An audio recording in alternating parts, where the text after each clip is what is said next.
Hey, salut les kikis, ça y est, il est 20 h et l'engin est fini.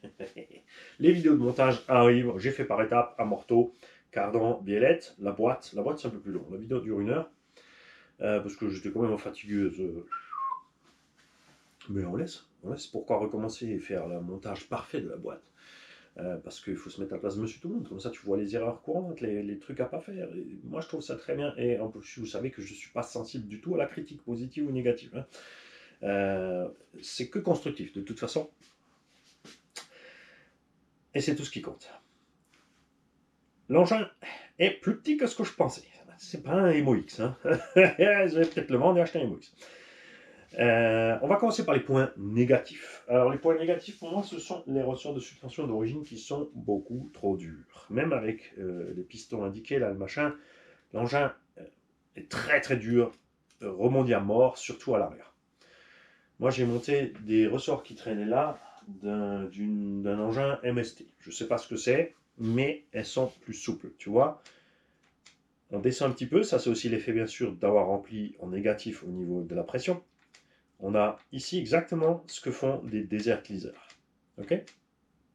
On verra quand la carreau est dessus. Donc en gros, on est à 50-50. Tu vois. Et là, on a une réaction de suspension. À l'arrière, toujours pas encore, mais si on simule la carreau, on devrait être pas trop mal. Tu vois. Alors les ressorts avant encore ça pourrait aller puisque tu as moteur dessus et tout, et selon la batterie que tu utilises, hein. Mais moi j'ai pris une petite batterie 2S 2200, donc j'ai une 3S 2200, donc c'est vraiment pas très lourd. À l'arrière bien sûr j'ai pas le variola, mais c'est 70-80 grammes, parce que je voulais pas tirer les câbles jusque là. Je trouve qu'ils n'ont pas bien résolu le système, tu vois, du câblage. On a les câbles qui traversent tout le véhicule pour aller à la boîte radio. Alors que si le variola, le cerveau là et le moteur ici, la boîte radio devrait être là devant quelque part. On peut faire une petite compacte ici, hein, il y a de la place, évidemment. Après c'est modulable, il te livre un autre bac à batterie avec, tu peux de toi-même aussi dire voilà, je vais fixer ma batterie ici, mon variola, comme ça c'est un peu plus bas, machin bidule, ça c'est à toi de voir, hein. Il n'y a pas de place devant pour acheter une batterie devant, mais tu as déjà le moteur. Moi j'ai mis un Ezreal Max 10 G2, parce que vous savez, j'aime bien tester d'autres trucs débiles. C'est pas aussi fin que voulu, malgré le système de capteur, pour les démarrages cool, parce que je dirais que l'étagement de boîte, j'aurais bien aimé que la première soit plus courte encore.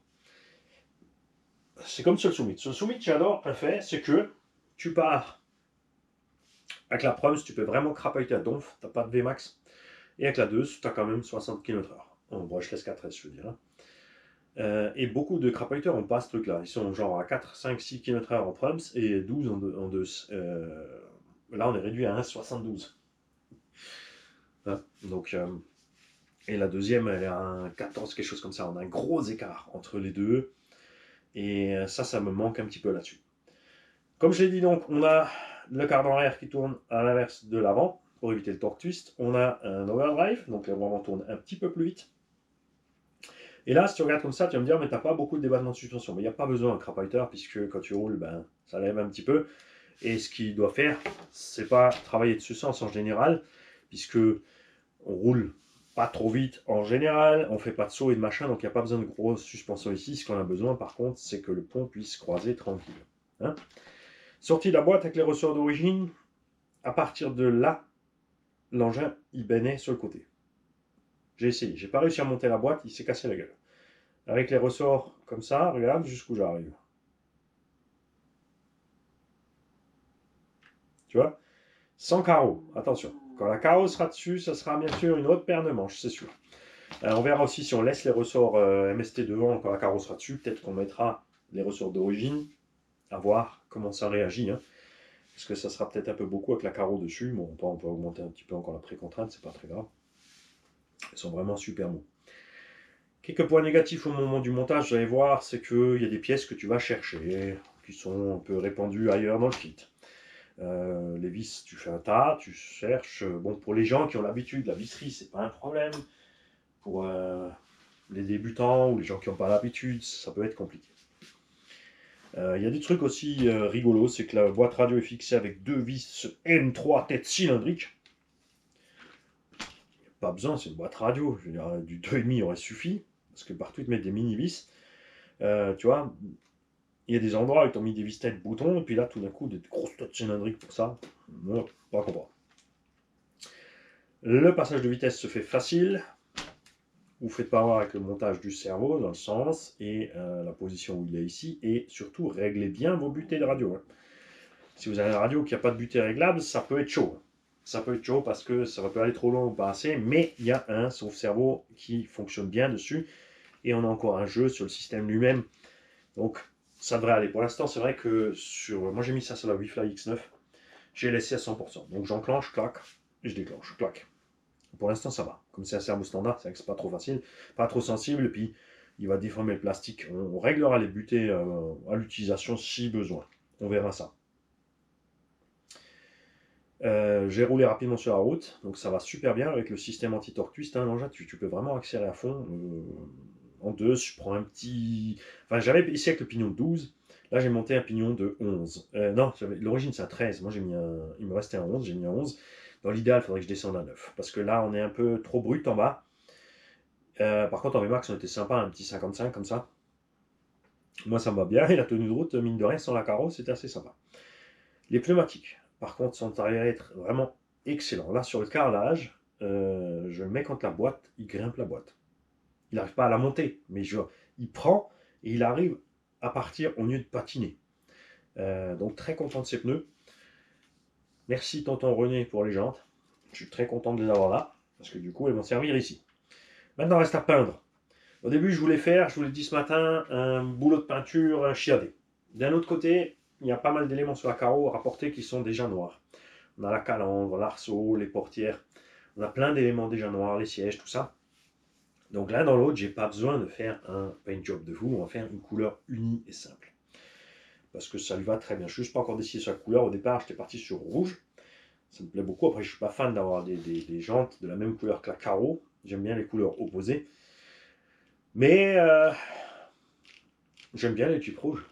C'est comme ça.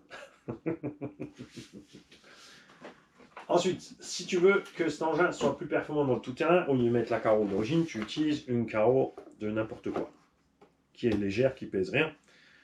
Et hop, c'est parti, en mode travail.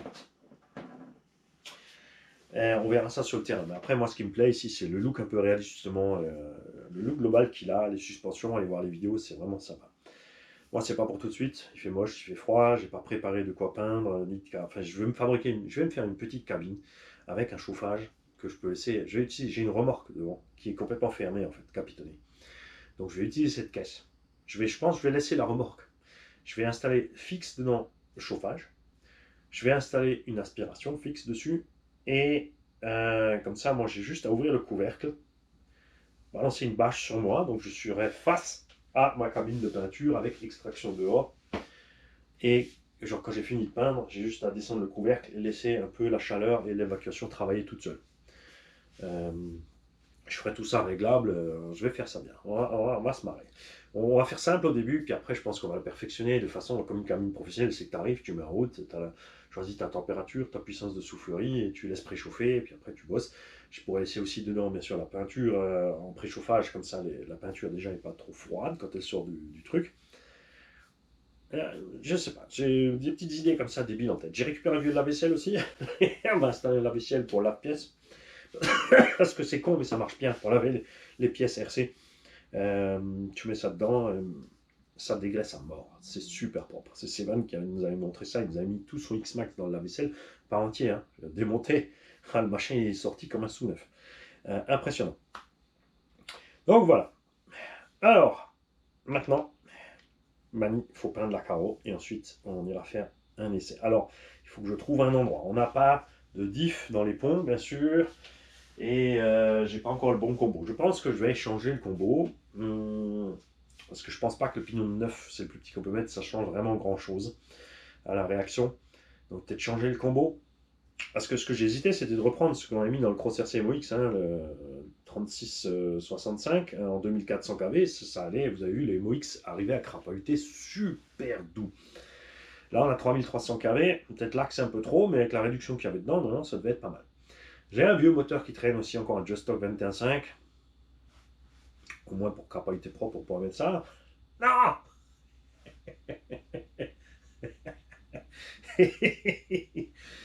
Donc, on verra encore ce que je vais commander. D'ici que la peinture soit faite, je pense que le moteur sera largement là et on aura vite swappé le moteur. Le truc est velcroté, il y a une prise à sortir ici, 4 vis pour le couvercle, 6 vis. Pour le, 2 pour là, 4 pour là.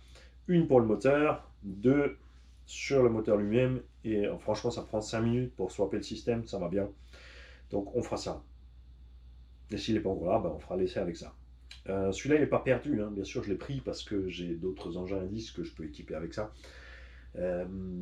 J'ai envie de prendre une Carten 410 Rally. La Tamiya est définitivement trop chère, hein, XV02 Pro machin à 300 balles le roller. Oh, c'est une indice quoi, il n'y a pas les carreaux, les roues dessus, la Carten au moins elle est complète. Enfin, tu choisis ta carreau encore, mais voilà, Subaru comme d'hab. Et ça va aller bien. On a le mode turbo, on a tout ce qu'il faut. Ça irait bien aussi dans le Slash BL2. Parce que Slash BL2, on va mettre un pignon plus gros pour voir. Je pense que ce combo doit suffire quand même pour un 2S, pour un Slash. Il manque encore un peu de VMAX, mais j'ai peur qu'après, on perde un peu à l'axel. Donc, je ne sais pas trop. On pourra mettre celui-là dedans. Ouais, je sais, c'est overkill niveau tarif par rapport au prix de la voiture. Hein. C'est la moitié du prix du Slash, le combo. Mais faut ce qu'il faut, et puis c'est sympa. En plus, avec le mode turbo, on verra ça. Je vous souhaite à tous une belle soirée, les amis. J'espère que vous avez un météo qui vous permettra de rouler. C'est pour ça que là, en ce moment, on a vraiment... Ces automnes, en ce moment, chez nous, c'est vraiment gadou tout le temps. C'est pour ça que je reprends quelques crapahuteurs et je me dis que ouais, je vais quand même, je pense que je vais recraquer pour un... Mais j'hésite vraiment entre le MOX. D'un autre côté, le Yukon avec la carotte Bronco me plaît et on peut les avoir pour 450 euros. Ça fait quand même 150-200 euros de moins que les autres. On a le combo avec le moteur 775 dessus, 4S déjà en charbon. Même si je sais que je vais le virer, au moins j'ai la place de mettre un vrai combo. Après, j'ai pas envie d'acheter le gros combo Foc 6S Hobby à 300 balles. Ça va faire délire. Mais d'un autre côté, ça démange quand même. Donc je sais pas trop. On verra ça. Les amis, je vous souhaite à tous une belle journée. Cet engin, vous savez, les crawlers, moi je les monte. Je vais faire une belle carrosserie. Ça, c'est, je te jure, je vais faire une belle coque. Et ensuite, on va le rouler. On va pas le rouler comme on a testé, bien sûr, le TRX4. Il fallait qu'on le rosse pour voir ce qu'il a dans le bide. Hein. Vous avez vu que j'ai roulé du axial sans les rosser, les machins sans les rosser, le Tamiya, je ne l'ai pas rossé, ce genre de choses. Il y a des engins, le truc, le crawler qu'on avait acheté chez Stéphane, Axiomolisme, on y allait fort pour montrer un peu les limites. Et ça tenait déjà bien pour un truc low cost, c'était franchement sympa. Et celui-là, on va pas faire ça avec. Hein. On va juste tester un peu ses limites de crapahutage, ses croisements de pont, quand est-ce qu'il va baigner ou pas. Et ensuite, vous le savez, il sera à vendre. Bien sûr, pas de panique, avec un combo qui sera OK pour crapahuter. Alors, je ne vais pas te faire l'affront de te monter un combo de TRX4 dedans, même si ça fait super bien le boulot. Ça reste du charbon, ça fume, et moi, j'aime pas ça. Surtout maintenant qu'on a des trucs à capteur de dingue, pourquoi se faire chier encore avec du charbon? Pour le prix, moteur charbon, 20 euros, le variateur, 15-20 euros. Ouais, tu trouves des varios, charbon, 140, 200 ampères à 20 balles, entre 20 et 35 euros. Et les moteurs charbon, pareil, tu trouves à l'appel ce que tu veux, avec des petits nombres de tours, avec des grands nombres de tours, justement, au bobinage, pour avoir des moteurs qui tournent pas vite. Ça, c'est l'avantage, c'est sûr. Allez, bon dimanche les gars, je file.